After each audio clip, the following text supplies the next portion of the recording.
tend to move around a lot. Good. So I figure it's better for me to stand.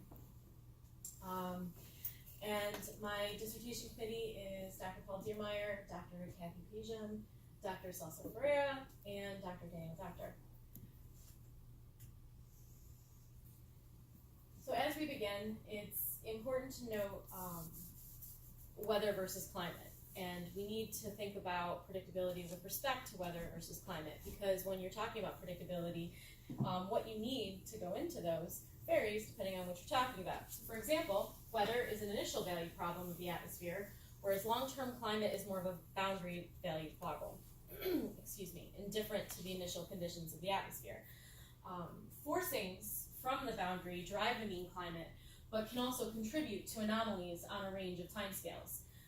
These forcings include insolation, ocean temperatures, and what the bulk of this talk will be about, which is land surface states. Now, perturbations or anomalies within this mean state of the land contribute to perturbations within the atmosphere. That's why we care about it with respect to predictability. Now, the persistence of these anomalies with respect to soil moisture are what we call soil moisture memory. That is, the length of time soil will retain the effects of a wet or dry anomaly. The longer the soil retains the memory of an anomaly, the longer the anomaly can have an impact on the atmosphere. Now, some factors that control soil moisture memory include the precipitation regimes that you're in, whether you're in a very humid environment or an arid environment or somewhere in between. Also, soil properties, saturated hydraulic conductivity, porosity, etc., and subsurface geology. Now, when we consider modeling these factors, we know that models take into account precipitation. We know models take into account soil properties, but what they don't do is take into account subsurface geology. Now, a little bit of a background in soil moisture memory. The Global Land-Atmosphere Coupling Experiment, GLACE, quantified the strength of coupling between the land and the atmosphere to determine where and when this relationship is the strongest. They used 12 general circulation models and determined 3 different regions across the globe where this coupling strength can be the highest. This is dependent on soil characteristics and presumably the underlying hydrogeology, and this coupling creates a feedback between evaporation and precipitation, which is strongly dependent on soil moisture memory. And these 3 regions, like I mentioned, at this point, oh, good, perfect, is that central United States, the African Sahel, and in India here. That's for boreal summer. And for boreal summer, thank you very much. Areas in the southern hemisphere during austral summer. Now, switching gears, because the vast majority of the people in this room are not geologists, so I should give you a little bit of background of karst and what that means. The USGS defines karst as terrain generally underlain by limestone, in which topography is chiefly formed by the dissolving of rock, in which is commonly characterized by carene, closed depressions, subterranean drainage, and caves. Now, carene just means small-scale features with differential dissolution. And it's important to note that roughly 25% of the continental United States is underlain by some degree of this feature.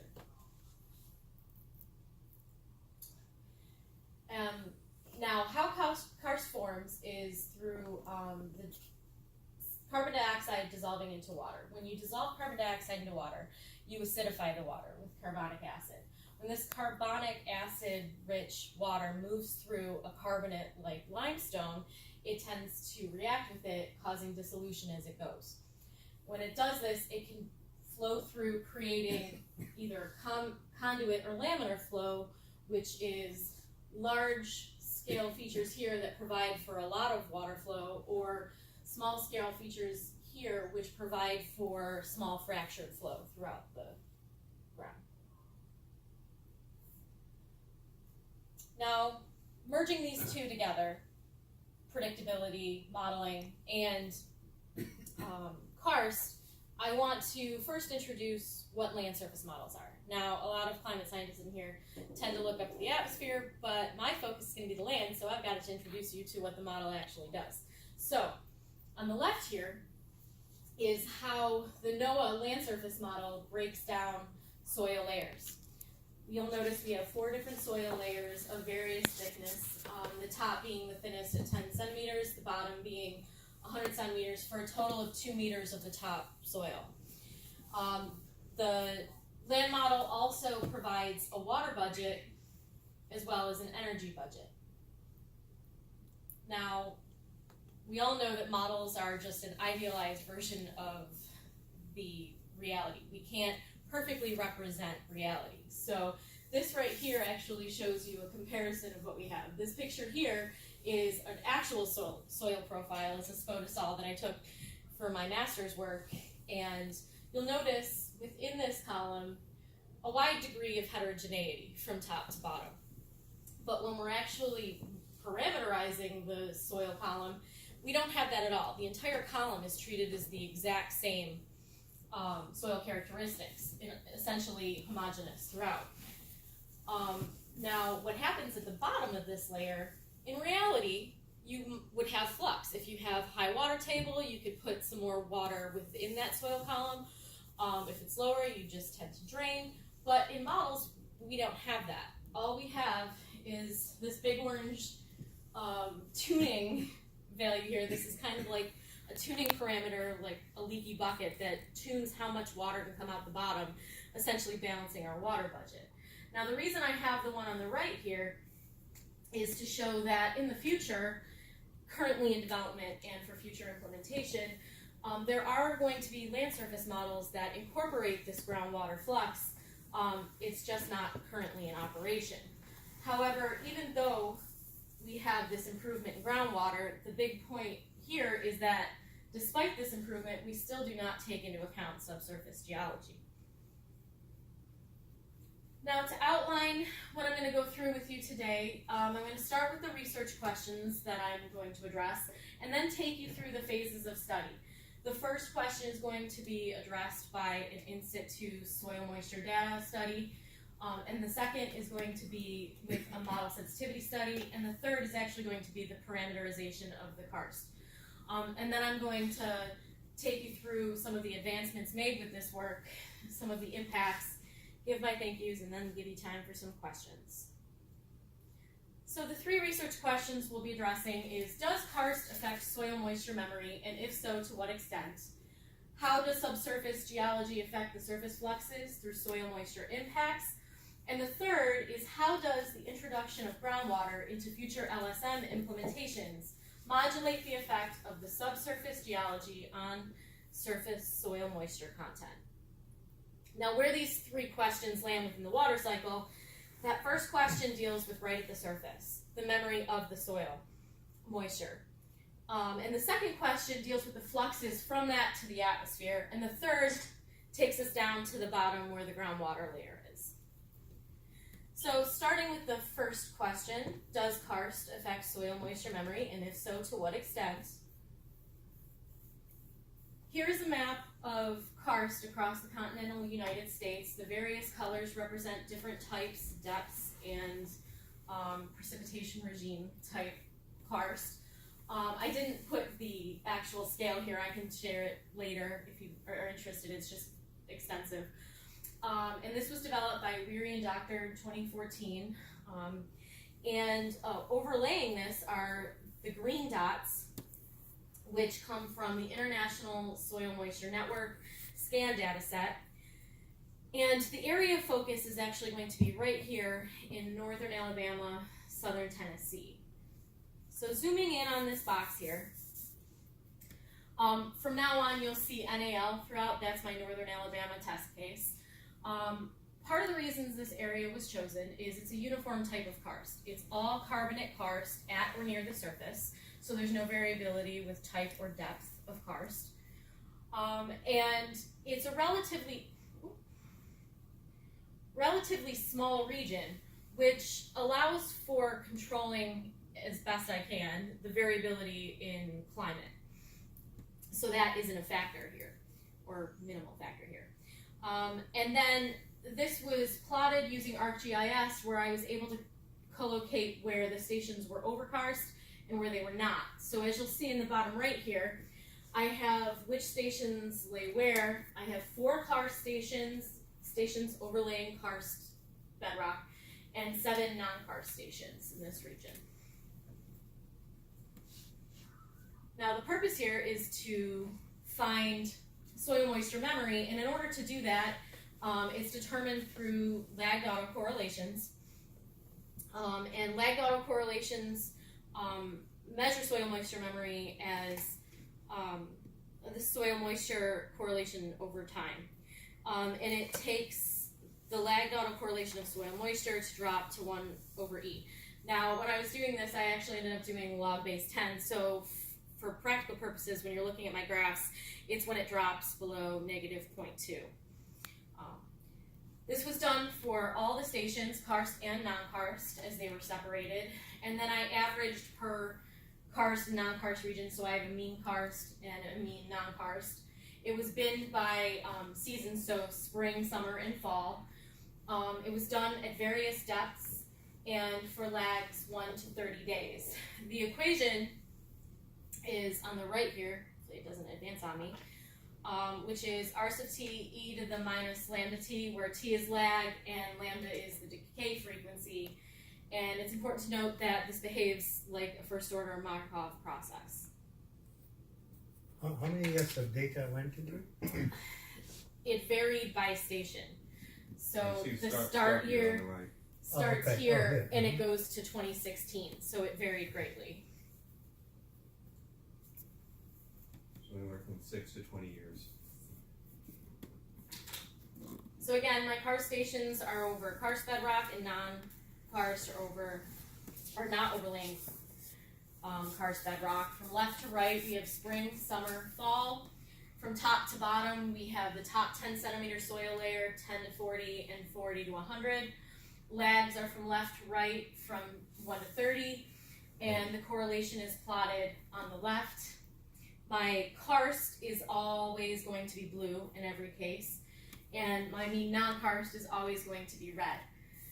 Now, what you'll notice is that particularly the signal is strongest in spring, and you'll see that in any cases where the decay is of a shallower slope, you have more memory than in cases where it's steeper. And remember that blue line is karst, red line is non-karst. Just tell us one number at the bar, the y-axis. What is the first number? I know it starts with 1. How do you go to 0? What is the y-axis? What Oh, is the it? y-axis. I'm sorry. It's 0 to -1. Oh, so it's negative It's the 1. log of the correlation. Log Sure, of the sure. So correlation. I'm just saying, where would minus 0.2 would have come? So Minus 0.2 is roughly Yeah. here. see, that's what I was looking for. Okay, so that's where you do 1e. Yes. Okay. And while it's important to note the actual memory, what I'm actually pointing out here is most important is that the memory of the non-karst stations is actually longer with the shallower slope than all of my karst stations here, which is steeper, which shows that the karst has less soil moisture memory than the non-karst. The difference is greatest in spring, like I mentioned. In the top, it's anytime after lag 7. In the 10 to 40, it's anytime after lag 10. And in 40 to 100, it's anytime after lag 5. However, the separation in this case is the opposite, which is a complicating factor. Well, it's So not really separated even. They always overlap. there The error bars. was a little bit up in here that I saw. They do overlap. So, if you're like me and you saw 11 stations where you only have 4 karst, you'd get nervous about how you're going to apply any manner of statistically significant statistics. So in order to combat this, what we did was apply the Monte Carlo method. Now, the Monte Carlo method, aside from helping out with our N, also helps because it requires no assumptions, like a multiple linear regression would, and it also is a non-parametric test. So to unpack what we did here, we found all possible combinations of that 4 to 7. So remember, we had 4 karst, 7 non-karst for a total of 11. So imagine we have a box that fits 4 values and a box that fits 7 values. And we found, of all of that, how many different possible combinations of 4 and 7 we could find. The total possible combinations for that is 330. So it takes me from 11 stations to 330, which helps quite a bit. Then the mean non-karst boxes, or 7 boxes of 7, were found minus the mean box of 4 at every combination from 1 to 30, and then sorted along that line, in which only 1 is the actual karst non-karst designation of all 330. Now, if the karst is actually affecting soil moisture memory, the true non-karst karst combination is expected to be an outlier along this distribution. If the karst is not affecting the soil moisture memory, the true karst non-karst designation is going to land somewhere in the middle, about a 50% rank along that distribution. Wrong direction. Now, our outliers, or our tails, are going to be the top 10% and the bottom 10%, so 90 to 100 or 0 to 10%. But the 10% is going to be where our non-karst has much longer memory than our karst stations. And this was conducted on lags 1 to 30 of the soil moisture memory with the depth. So this is the graph showing all of the results for spring in the red, summer in the green, and fall in the orange. The red line in the middle is that 50% line, where the difference between non-karst and karst is relatively equal. It's going to be relatively close to 0. The top and the bottom 10% denoted by the green line. Anything above that, we expect a strong influence of karst on soil moisture memory. And you'll notice after about lag 7 that particularly in the summer, in the lower layers soil moisture, and in most of the spring, we are ranking near the top. And especially after lag about 15, we are ranking above almost nearly all of the 330 combinations, suggesting that the signal is very strong for the karst non-karst difference. So to summarize what we're discussing here, does karst affect soil moisture memory, and if so, to what extent? The lagged autocorrelations in the Monte Carlo simulation show that the stations overlaying karst have less soil moisture memory than stations over non-karst. And the greatest influence on memory was at lags greater than 5 days, particularly after 15 days, and seen strongest in summer and spring. Moving on to question 2. How does subsurface geology affect surface fluxes through soil moisture impacts? This was done through a sensitivity study. So now that we know the difference between soil moisture memory of karst and non-karst, the next step of this research is to attempt to approximate the karst in the land surface models. And the easiest way to approach this is through changing soil characteristics. This was done through the NSEP operational version of the NOAA land surface model, version 2.7.1. It uses the StatSco dataset to set soil characteristics, which has, I have it in 2 numbers here. 19 is the total number that goes in, but effectively there are about 15 that are applied, because anything between 16 and 19 are outliers like lava. We don't have that in very many places. So most important of this with respect to what I'm looking at here is the saturated hydraulic conductivity, as it is a measure of the ease the water can go through a soil or saturated soil. So what's on the right here is a plot of the saturated hydraulic conductivity From left to right, we have low saturated hydraulic conductivity, and on the right, we have high saturated hydraulic conductivity. And the values I'm showing under here are the corresponding soil type within there. So it makes sense that our clays are going to be on the left, where water doesn't flow through them as easily, and on the right, we have sand, where water does flow through them fairly easily. Now, the highest saturated hydraulic conductivity within this data set is on the order of 10 to the minus 4, which is what's going to be used as our best available proxy to simulate karst flow. Now, test runs, what we did was we took this proxy soil characteristics and applied it all over the planet. Every soil characteristic was used, this best proxy karst soil characteristic. And then we compared it to the control runs with the individual original soil characteristics. Now, what we would expect is that the karst would, or the karst proxy, would create a drier soil column as it's allowing more water to move through it. So an additional test was run to simulate a drought environment to see whether or not the soil characteristics or the precipitation forcing, the soil moisture would be more sensitive to either or. Now looking at the sensitivity, on the left here we have the karst proxy minus the control runs. It's a soil moisture difference. On the bottom here we have the half precipitation minus control soil moisture difference.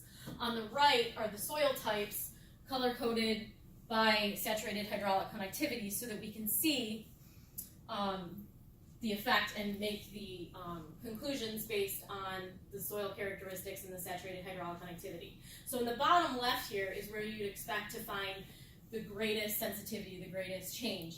And the browns and the purples are what you see here. I know it's a little hard to see because they're tiny dots. But in this range here is where we find the greatest change. And that for the karst proxy minus the control, it's on the order of negative 25 to negative 30 kilograms per meter squared difference. But when you look at the difference on the half precipitation minus the control, that same area is only about negative 15 to negative 17, showing that the sensitivity, that the soil moisture, is more sensitive to the soil characteristics than the precipitation forcing. Yeah. Brown and purple are what? Brown and purple are clays and loam. Thank you. And it's also important to note that sensitivity increases with decreasing saturated hydraulic conductivity. So relating it to the map I just showed you, our clays and loams have that low saturated hydraulic conductivity, whereas in the top right we have our sand, which is the dark blue, and I'm too short to point. But it also makes sense because when we're changing the soil characteristics of the clays and loam, it's the greatest difference between saturated hydraulic conductivity. So you would expect the biggest change between a clay and the karst proxy than you would see in the sand to karst proxy. Now looking at this over CONUS, the scale down here shows any of the cooler colors are going to be where precipitation forcing tends to dominate. But on the right here, where you have the warmer colors, you'll notice that that means that soil type dominates with respect to how the equation is constructed. Now, nearly all seasons show that soil type is going to dominate. However, in winter, where you have heavier snowpack in certain areas, you are going to find areas where precipitation edges out over the soil characteristics. But on the whole, over CONUS, soil type dominates the sensitivity. Now looking at the lagged autocorrelations for the karst proxy and the control, I have a point within the model in southern Mississippi, and this point was chosen because it was a grid box of clay right next to a grid box of sand. So I wanted to diminish any variability with respect to climate variability within here as much as I could. So what this is pointing out on the right here is spring, summer, fall lagged autocorrelations. It's probably going to be easier for me to do this. So in places where I've changed to the proxy, you'll notice that sand and clay points are roughly the same. Any place that you see that, the difference between them is going to be due to some other type of forcing, not the soil characteristics. But the real point about these three graphs that I want to point out is it's consistent with what we were assuming in the previous part, which is karst has less soil moisture memory than non-karst. So through the control runs, our sand is this blue X, and our clay is this orange dot. And you'll notice in spring and summer, our clay point consistently has greater soil moisture memory than our sand point, which is consistent with what we've seen to date. That does get a bit obscured in the fall, however. Now, to summarize what we've seen here, how does subsurface geology affect surface fluxes through soil moisture impacts? Soil moisture is more sensitive to soil characteristics than precipitation forcing. This is strongest in spring and summer, and the lower saturated hydraulic conductivity values lead to greater sensitivity. Also, the largest differences in memory in spring and summer were between the clay and sand point, which is the low and high saturated hydraulic conductivity. Now, the last part is going to address two of these three questions. So remember, the first question here is going to be about subsurface geology on surface fluxes, and then the third part is introducing groundwater's effect on this.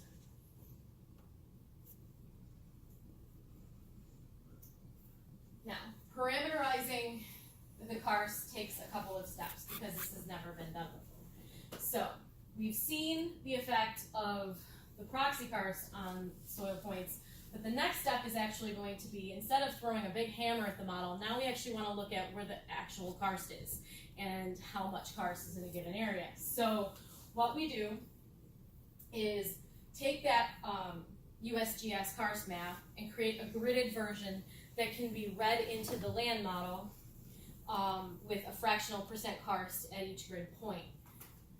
Once this is done, once the model has this new fixed field, then we can develop a karst function to parameterize this karst effect. This was done through following the Bretas and Fung 2015 curve fitting methods. Now, they applied their method to fractured bedrock for groundwater hydrology as opposed to the soil column, but it's going to be adapted in this case. And then once this is done, going to apply the karst parameter to the base flow and the soil column flux equation for the bottom layer soil moisture in versions 2.71 and version 3.41 of the NOAA land surface model. And here is a 1 degree gridded percent karst map of the continental United States. You'll notice it's a lot more coarse, a lot less pretty than the USGS karst map, but that's what happens when you're taking it to 1 degree resolution. This also represents less than 50 feet, all karst less than 50 feet from the surface. This was done because we wanted to maximize the type of karst that would actually have the most impact on the soil moisture.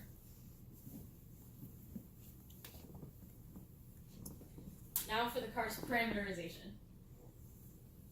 The equation applied to the model here is Kp equals eta and a soil moisture ratio, which we'll get into in a second, times a tuning parameter, which is L stroke. Now, I'm Polish, and we use a lot of Greek letters, so we figured to mix it up a little bit. We switched it up.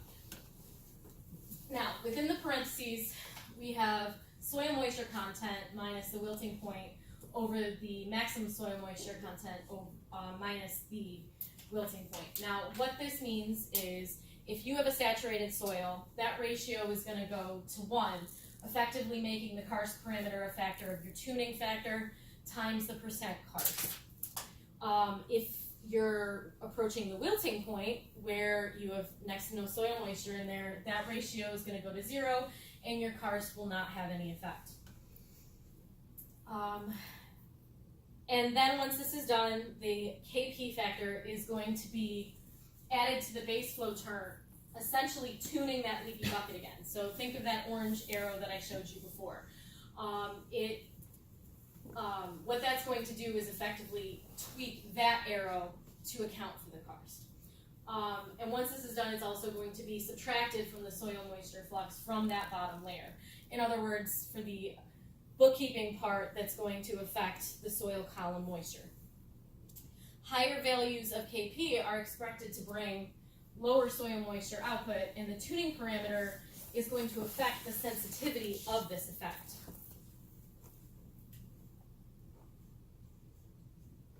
Now, starting with NOAA version 2, I'm going to kind of cut it and say version 2 to version 3, so I don't have to say it all out. This is the percent difference of test ranges. On the y-axis, I have soil depth by model layer. Now, as you recall, the soil layer thicknesses vary. So while this looks uniform, it actually isn't, because I didn't account for that. This is just showing you soil layers. 1, 2, 3, and 4. 1, 2, 3, and 4. Thank you. On the right side here of the x-axis, we have 0% difference. So anything hugging this right side is going to be low percent difference, and anything hugging the left is going to be close to 100% difference between the test and the control. The point that I have is the bottom right-hand corner here. As you'll recall from the gridded karst map, that's where I had that bullet of near 100% karst. So I'm essentially trying to isolate that point. And this was done through spring, summer, fall, and winter. The black line represents my main test of L/10⁻⁷. Through multiple types of testing, I honed in on that, but I also wanted to provide a range to see how tuning this would affect this soil profile. So I also did 5 times 10 to the minus 7, which is always on this side of the black line with a plus sign and dotted line, and 5 times 10 to the minus 8, which is the green line, but is instead of a plus, it's the box. You'll see that the greatest percent difference, the greatest sensitivity to this change is in the bottom layer, which makes sense because that's the layer to which it's being applied, and everything else is a flux beyond that. But you'll also notice that it's highly sensitive within that range. So for example, this line right here at the bottom layer is between 30 and 40% difference, but for 5 times 10 to the minus 7, we're upwards of 90% in many cases. So within there is a large range of flexibility when choosing a tuning parameter. Now expanding this spatially,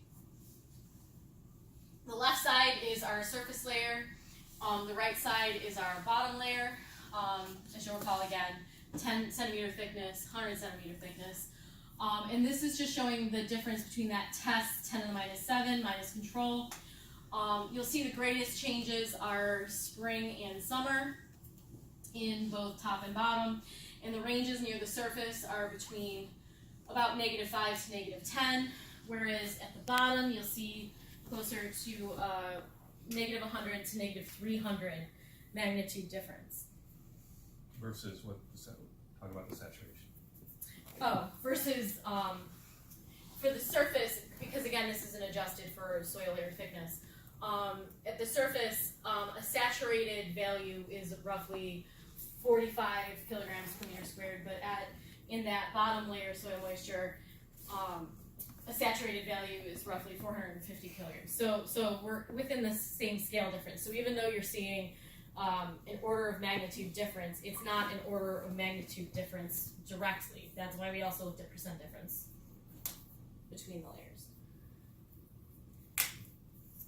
So moving on to the lagged autocorrelations of the test and the control. Remember that 100% karst point, that's the same point, but I also needed to find a point that was 0% karst so that I could do a comparison. So that's what this red box is right here. And again, we have spring, summer, and fall from top to bottom. you'll notice that in spring and in fall, the karst point has consistently lower soil moisture memory than the non-karst, which again is quite consistent with our in situ results and what we would expect. Excuse me. And during JJA, you'll notice it gets a little obscure. Now, in this case, when you're in the summer, the atmospheric forcing tends to dominate, which would obscure the signal. But in fall and in spring, the land tends to dominate, and these results are consistent with Diermeyer-Norton 2018. Now, switching gears to look at version 3 of NOAA, everything is the same.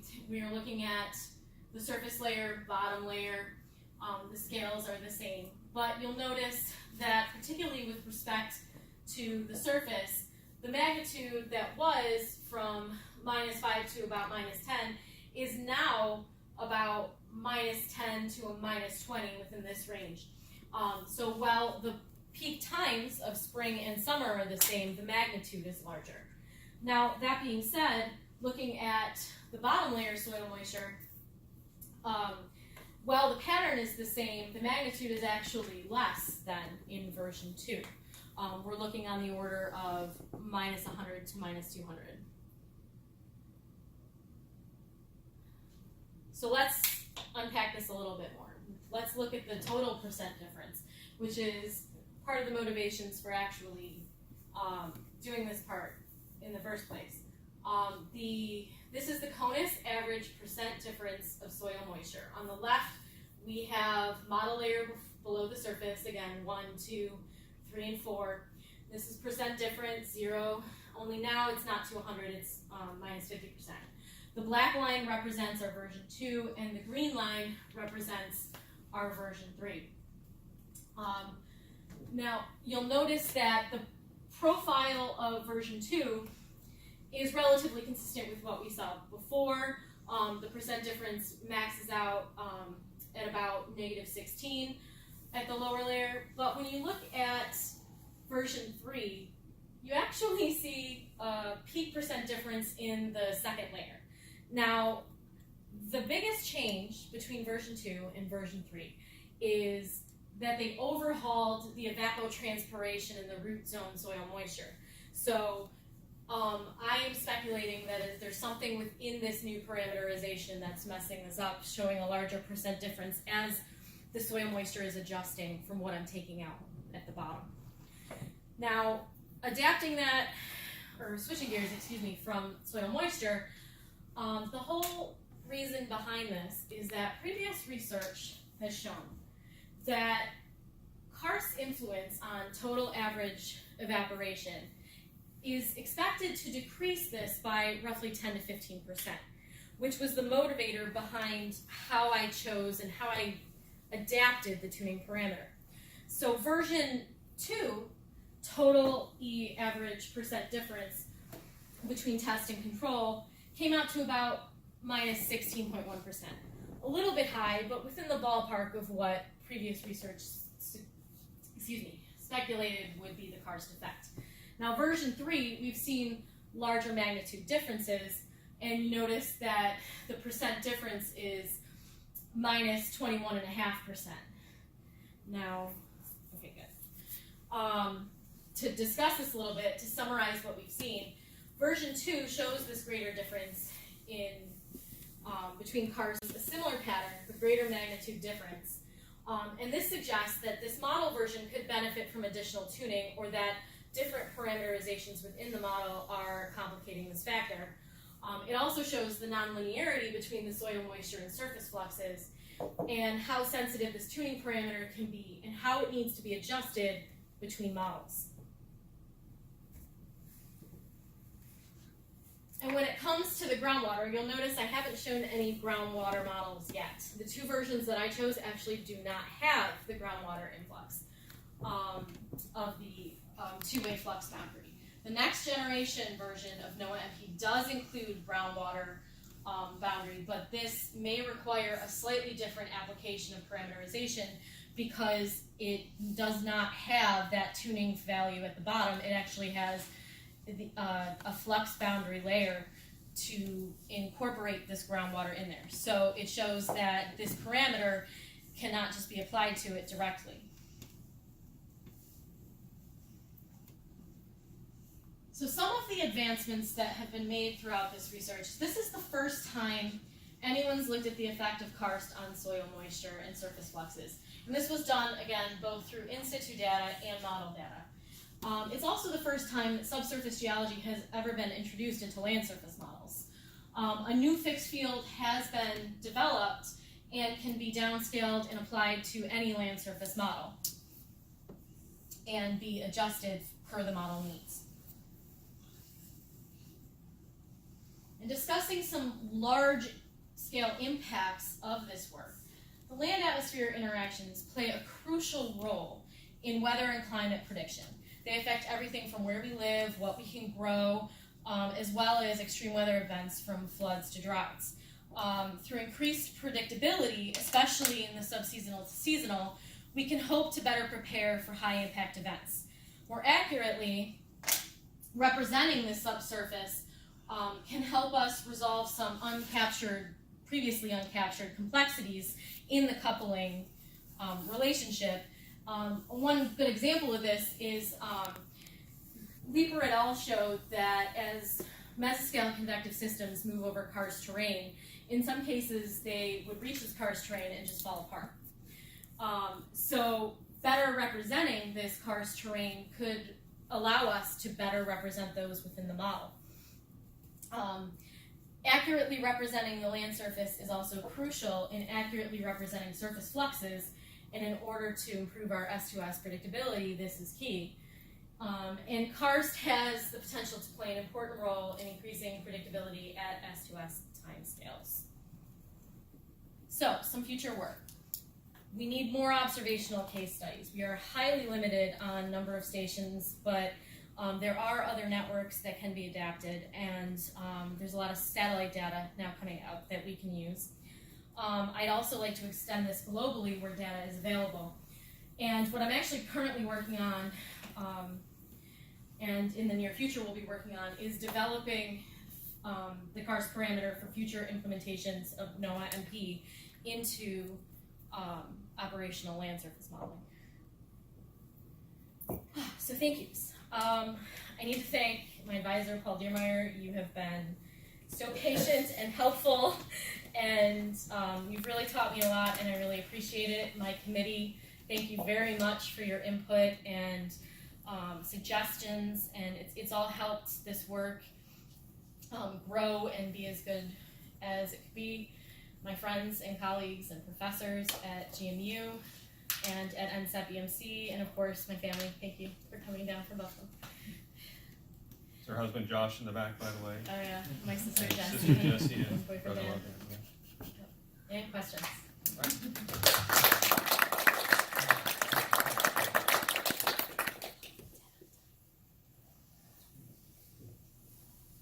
Before the committee jumps in, we have questions from the audience in general.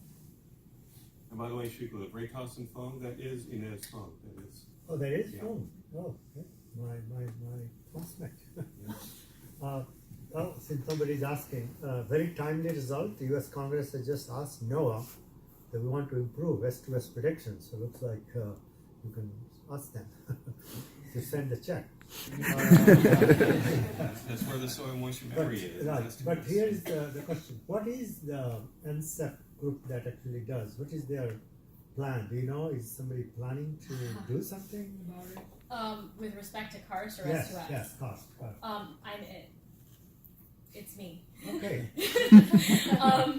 I've been told that they want it. I'm currently on the ensembles team, so it's sort of a split time task, but there actually is some work going in to S2S proposals, one of which names me and will help fund me to do some of this. And the people who make decisions, this goes in, this goes out, and so on from the models, have you able to persuade them just like you have persuaded us? Yes, actually, Jack Kane is one of my supervisors, and when he heard what I was working on and everything, he said, "That's perfect. That's exactly what we need. Keep going." So. Good. a programmatic question. Yeah, that's good. Funny story about that, I originally called it KF instead of KP, but I had to change it because of Jack Haynes Forever, KF. Oh, yeah. In French. KF was taken. Yes. So you have the observation of the soil moisture at different sites, overcast or not overcast. So did you compare the soil moisture, observe the soil moisture with your simulated soil moisture to see if any improvement after you add the cost parameterization? I think the closest, not directly, at least not with that in mind, the closest would be where I would choose cars points. That would probably be the closest, but not direct point to point, no. So that's a good question, I should look into that. And actually, that question reminds me that what was the distance between the points? Because there is a spatial homogeneity anyway in the soil moisture property, irrespective Yeah, how of big is cost. that area in Northern Alabama? It's What only, was the distance? So this is my scale right here. So this line here represents 40 kilometers. So Okay, so that's like 2 grid points maybe. yeah. okay. Most of Oh, that would be practical 1 grid purposes. point at a 1 degree resolution. So So for all practical purposes, you can say they're affected by the same meteorology. Jim and Paul. Well, so I had sort of a related question. You, when you showed your map of the 1 degree karst distribution, and you pointed out that it wasn't as pretty as the USGS, but it's also a completely different scale. It is. So what's your expectation if you had the data, the USGS data, and use that to advise a model that was running at a scale that's comparable to what your karst data is at? So this 1 degree is obviously too coarse. If you get down to something that's closer to what the actual data can provide you with, what do you think is going to happen? I have downscaled it. So this is a backup. It's So still an upscale. yeah, yes. Excuse me. This is 8th degree. What I would So what are you looking at here? Is percentage? That's karst? the same map, different color scale. Same the map. Same map, just at 8th degree. yes. So it wasn't actually gotten into a model, so it looks a little different. But so your question was, what would I would expect? Well, I guess at points where I would have, I would have more points that would be closer to 100%. I don't really have that currently because of how big the grid box is. So if anything, if I think about that and extrapolate that out, I would think that the signal could go down and the parameter might need to be tuned. Because I would expect that it's still too big of a hammer at that degree, if that makes sense. You know Mike Barledge, the NCAR? No, he's in the mesoscale part. They've actually done using NOAA MP and actually using the WRF hydro version of the model. They've done runs going all the way down to I think like 250 meter simulations in the Midwest. And when you get below a certain range, you suddenly start picking up features like riparian zones, and they of course they don't have cars. It'd be interesting to see what happens. But they start resolving features that are unresolved even at 4 kilometer or so, and it totally changes the mean evaporation. And in fact, they actually have that Midwest warm bias that every model has goes away because there's tons of evaporation from these riparian zones that cools the whole area. Yeah. So potentially cranking up the resolution enough could do radical things. Yeah, so when you looked at observation, you saw a very large difference between karst and non-karst sites during spring and summer, but not so much in the fall. Do you know why that is? That is a good question. I can speculate, but I hesitate to do so.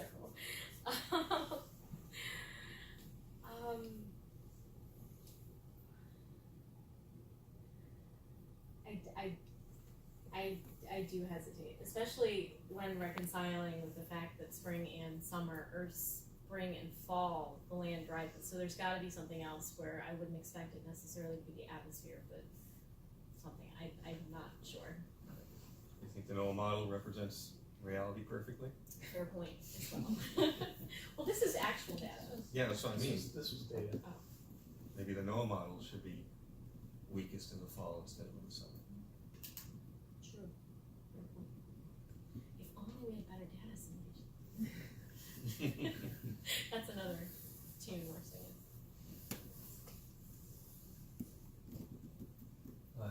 Yeah, Eric. So with the new NOAA model, the previous models, you said there was like tuning at the bottom, the Yes. groundwater.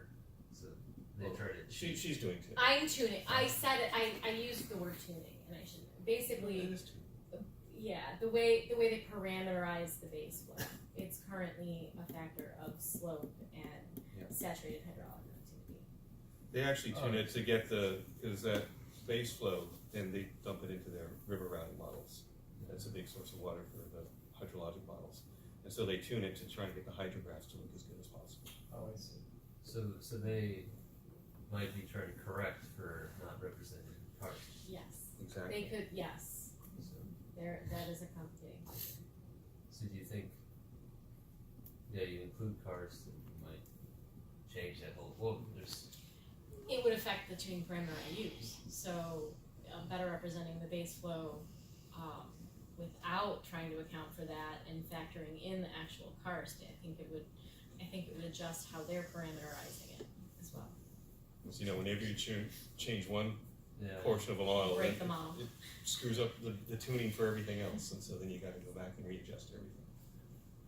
So you get it right for the right reason, Exactly. not the wrong. You're Not- compensating or stop compensating. Yeah, Yeah. you have to set the balance. That is a never-ending battle at the Environmental Modeling Center. What? Getting them to believe they should get the right answer for the right reason? Yes. All right, now we've gone down the rabbit hole. Yeah. Well, we started with a programmatic question about NOAA. We full circle.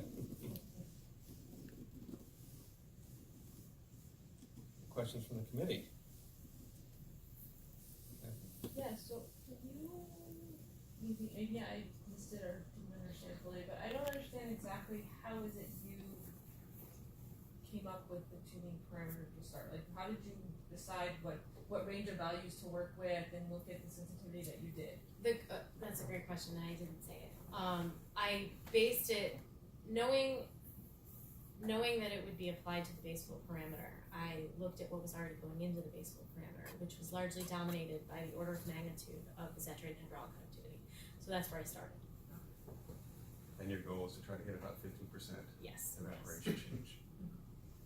So I showed 3 ranges in both, but I actually did quite a lot more than that to really get an idea, and much beyond the range I showed blows up the bottle. I get a lot of maximums, I get a lot of minimums, but so yeah, that's where I started.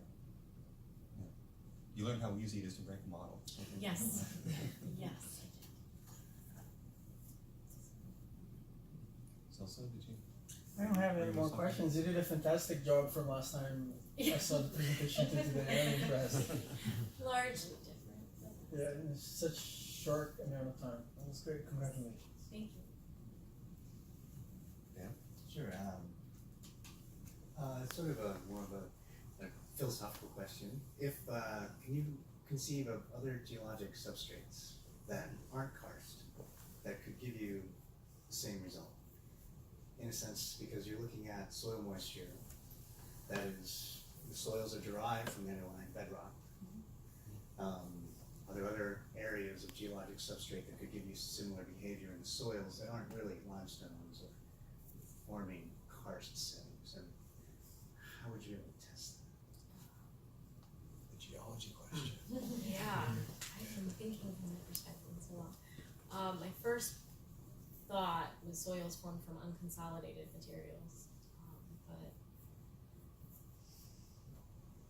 but beyond that, the characteristics I would struggle with, because what I'm assuming here is extensive fractures, and the only thing that I can think of at depth, bedrock or substrate, that I would compare it to is anything that wasn't solid, like not focusing on a granite with not a whole lot of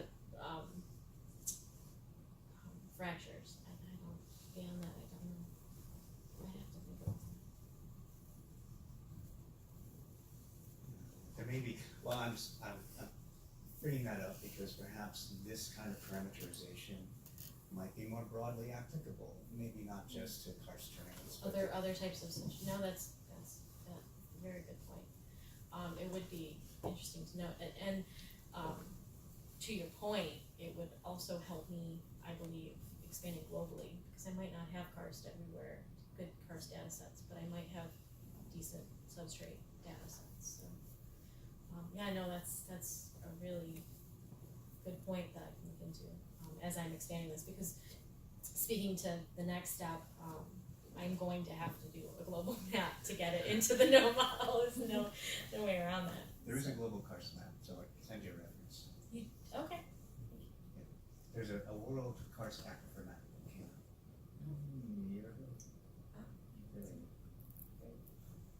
I got a question for you on this, a little bit of a sidetrack. I was in England for quite a bit of the summer, and we were talking about these things. And some of the people, and there's a lot of chalk in southern England. Yeah. Is that considered, because some people I talked to there, they consider that karst, other people say, no, that's not karst. So what's the official geologist's We opinion? moved from the modeling rabbit hole to the geology. That's great. When I interviewed for my position at USGS, I gave a talk on the karst around the places I've worked in, and I used the chalk as an example of where you really have this dichotomy between what is porous media flow and what is conduit flow. And the distinction is whether or not you believe there are what you call a conduit. There are caves in the chalk, so clearly it is karst, and it's true for Florida. The porosity of the limestones in Florida is somewhere in the realm of 30%. That's intergranular porosity, and that fits within what we would consider most porous media flow. But it's a karst terrain if ever there was one. So yes, chalk is the classic English chalks, the cliffs of Dover. That's a karst terrain. I had completely forgotten about that, but I given a talk at AGU and was pulled aside by somebody from England who brought up chalk, and I'd completely forgotten until he said that. I was like, yes, that's a good example. But well, I got pulled aside too when I was there, so they must be really uptight about their chalk. They approached it from a completely different standpoint as I was coming at it, but it was great. It's a really good point when you talk about how you route the base fill out, because now you're not just dealing with discrete conduits. For the most part, you can consider the limestones around here, Virginia, like the Shenandoah Valley, as having almost negligible porosity for routing flow into the subsurface. It's mostly going through the fractures. But in the chalk, that's not the case. There's a lot of moisture that's held up in the matrix. Most of the flow goes through the conduits, but most of the storage is in the intergranular porosity. So that's a yeah, and I guess they're making the point that then it can be drawn back up it more can be easily. drawn back up, exactly. Which would affect Yeah, so you wouldn't want to treat it exactly the same. Yeah. Okay. Yes, Kathy. Being a prediction person, I am very interested in the, you made reference to a paper that I'm not familiar with about how mesoscale convective systems break up over It's a certain modeling areas. study. Right, so maybe can you tell me a little more about how that works, and so to give me a sense of how this might actually specifically impact atmospheric predictability. This one was more on the meteorological, so not climatological, but it was motivated by the fact that the researcher noticed that as these storms would move across the Midwest, they would hit this part in Kentucky where it was heavily Heron, it was high karst, and through no other evident meteorological reasons that they could see, they would fall apart, they would just die. So keeping that in mind, when we actually adjust the land surface that's feeding into the weather model, if you take away the surface soil moisture and you adjust those fluxes, you're basically taking away the forcing that would help continue to feed that mesoscale. Moistatic energy. I was gonna say, you see a whole in moistatic energy. So, so in that sort of the time, Anecdotally, they say that you could have soaking rains for a week in western Kentucky, and then you go out 2 days later and the ground's bone dry again because it just goes right through. So it's in that you can better predict those, which helps shift where you're putting out the output of precipitation to groundwater. Of course, the vegetation is different there too, because not the same things can grow there. So you can actually see some of that in like Google Maps, satellites, and so forth.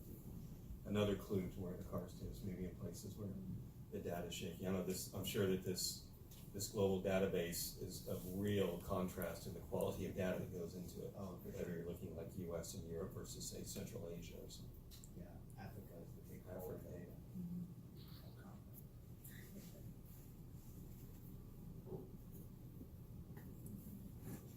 Any other questions? If not, let's thank our